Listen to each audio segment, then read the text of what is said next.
Enggak. Ber, kamu masih pakai pestisida kimia ya? Katanya sekarang hama urang itu makin banyak loh. Mending pakai dosis yang banyak gak sih, yang tinggi, biar sekalian mati itu hamanya. Iya, kemarin saya sih pakai pestisida kimia buat ngatasin warang. Cuman efeknya tuh sangat berpengaruh ya, karena saya tuh ngerasa kayak kepala saya pusing, terus sesak nafas. Mungkin efek dari bahan kimianya nggak sih? Ya namanya juga pestisida kimia, pasti bau lah.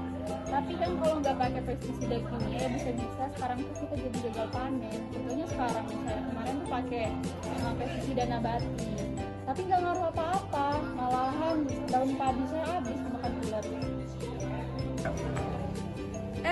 Mbak, lagi pada bahas apa sih, kok kayak seru banget? Ini Mbak, kita lagi bahas tentang pestisida. Nah, kita ini bingung mau pakai pestisida kimia atau enggak, karena pestisida kimia ini berpengaruh banget ya. Yang pertama kita tuh bisa sesak napas gitu kan. Kalau misalkan menggunakan pestisida berlebihan juga nggak bagus untuk tanah, karena makin kelamaan tanah kita makin keras dan tidak gembur lagi. Iya sih Mbak, itu tuh emang jadi dilema besar sih bagi para petani sekarang. Karena kalau kita mengurangi pestisida itu hasil panen kita jadi berkurang, tapi kalau kita selalu menggunakan pestisida secara berlebihan itu tanah jadi jelek dan jangka panjangnya itu juga tidak bagus. Nah itu dia Mbak Devi, saya juga bingung kan. Saya tahu kalau pakai pestisida ya sangat merugikan dan rusak banget ya.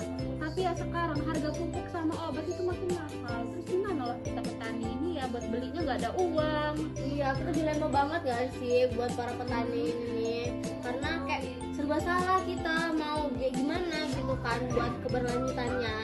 Iya sih, sebenarnya serba salah ya kalau kayak gini ya. Benar. Nah, dilema yang dialami oleh Mbak Sri dan Mbak Berli ini banyak terjadi di Lampung Tengah dan Lampung Timur, di mana petani ini menghadapi dilema atau pilihan sulit antara mereka menggunakan pestisida kimia untuk mengurangi resiko gagal panen, atau mereka beralih ke pertanian atau penggunaan pupuk dan pestisida yang organik gitu. Nah, tapi jika petani tersebut beralih, mereka akan membutuhkan waktu, biaya, dan pengetahuan tambahan gitu. Tidak bisa secara langsung memahami pertanian organik itu seperti apa. Akibatnya banyak petani menjadi serba salah jika penggunaan pestisida itu terus digunakan. Tanah bisa kehilangan kesuburannya, bahkan bisa menjadi tercemar. Tapi kalau penggunaannya itu dikurangi, maka pendapatannya akan berkurang. Dalam jangka panjang, hal ini bisa membuat petani kurangnya bersemangat, bahkan bisa meninggalkan lahan mereka sendiri. Untuk mengatasi dilema ini, perlu adanya langkah nyata dari berbagai pihak seperti pemerintah. Nah, pemerintah harus memberikan edukasi dan pendampingan terhadap petani untuk penggunaan pestisida secara bijak dan sistem pertanian yang terpadu. Selain itu, dukungan terhadap pertanian organik seperti pendampingan, akses modal, dan pasar yang adil bagi petani.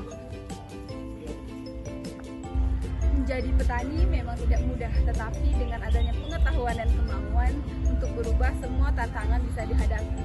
Petani bukan hanya seorang penanam sayur ataupun padi, tetapi petani memiliki peran penting terhadap lingkungan petani untuk pertanian berkelanjutan.